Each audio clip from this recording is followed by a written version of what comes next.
Good morning, John. It's Friday. On Wednesday, I asked Twitter to pick between 3 different video topics, and boy, were there a lot of people who didn't want to hear about any of them. But one of the tweets that got the most likes was this one.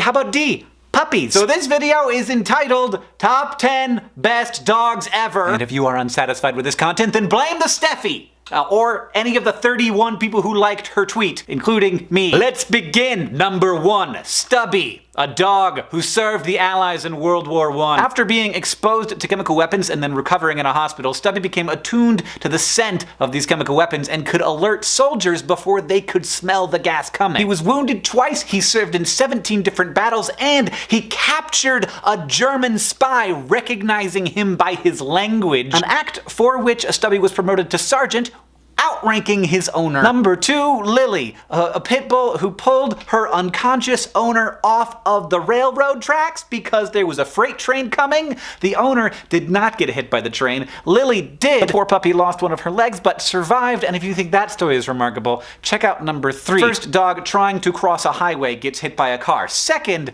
another dog, this hero dog, drags the dog that has been hit by the car off of the road, like wanders out into the interstate, pulls the dog off. I'm not showing you the video because it's pretty graphic and terrifying, but I don't know, like, why is this dog doing this? It's, I guess just because I'm supposed to cry today? Speaking of dogs rescuing people, and there are so many wonderful stories of dogs rescuing people, we have this cat, who is clearly a cat, but is nonetheless a very good dog. Number 5. In the 1950s, some Russian scientists went out onto the streets of Moscow to collect stray dogs, thinking, these dogs, they're obviously used to extreme circumstances. They tested and trained these dogs, and one of them, Leica, was sent into space and became the first animal ever to orbit Earth. Also, the first animal ever to die in orbit around the Earth.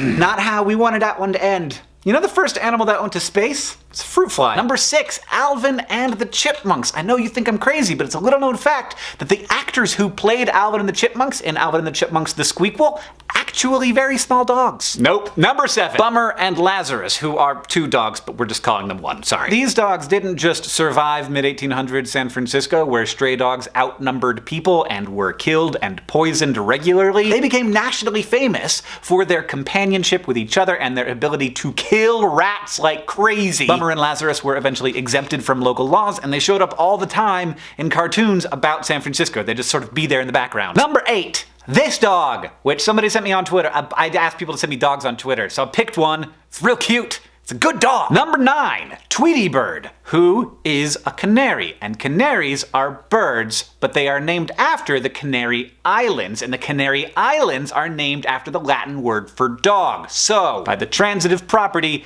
Tweety Bird is a dog. Boom! Number 10, my dog, Lemon, who passed away this year. And as we all know, the best dog is your dog. And there's nothing wrong with that. Hey, I understand why a lot of people wanted me to talk about puppies today. It seems like we're in a much more tense moment than we were a couple of years ago, and it does seem like that's gonna get worse before it gets better. We're being asked to pay attention to a lot of different big things all at the same time. And the way that we're fed content about what's going on in the world right now is inefficient, and it's overwhelming, and it's manipulative. Too frequently now, the people who are tasked with trying to inform the public are trying to win rather than trying to inform. And that is something that I'm getting super sick of. But there are still good dogs, and there are still good people. And in the coming years, we can't choose between taking care of ourselves and taking care of our world's problems. We have to do both of those things. John, I'll see you on Tuesday.